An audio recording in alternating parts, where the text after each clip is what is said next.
प्रभु, अगर मेरे पति की सांसें रुकेंगी तो समय भी रुक जाएगा। देवताओं की सभा में ये वचन सुनकर स्वयं कालदेव चौंक उठे, क्योंकि ये वचन किसी साधारण स्त्री का नहीं, राजकुमारी दमयंती का था। कहानी शुरू होती है विदर्भ की राजकुमारी दमयंती से।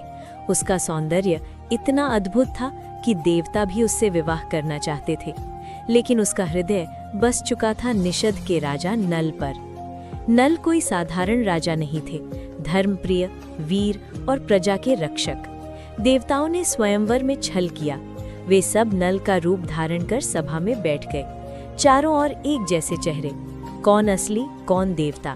लेकिन दमयंती ने ध्यान से देखा, देवताओं के चरण भूमि को स्पर्श नहीं कर रहे थे, उनके पुष्प मुरझा नहीं रही थे, पलकें झपक नहीं रही थी। उसने तुरंत असली नल को पहचान लिया और वरमाला उनके गले में डाल दी। देवता क्रोधित हुए, विशेषकर कलियुग देव। उन्होंने प्रतिशोध की प्रतिज्ञा ली। समय बीता और एक दिन कलियुग ने नल की बुद्धि भ्रमित कर दी। जुए में नल ने अपना राज्य, धन सब कुछ हार दिया। वे वन में भटकने लगे।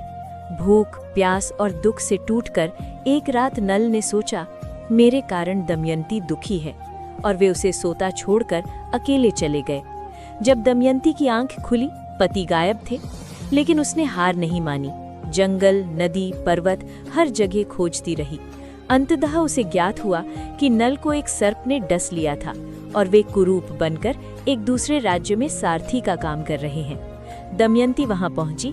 उसने पहचान लिया, चाल वही, स्वर वही, आत्मा वही। उसने प्रार्थना की, हे देवताओं, यदि मेरा प्रेम सच्चा है तो मेरे पति अपने असली रूप में लौट आए। आकाश गूंज उठा, श्राप टूटा, नल अपने दिव्य रूप में लौट आए।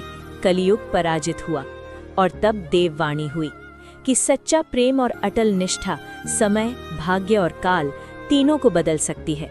एक पत्नी के विश्वास ने भाग्य को झुका दिया। जहां प्रेम सच्चा हो, वहां हार भी जीत बन जाती है।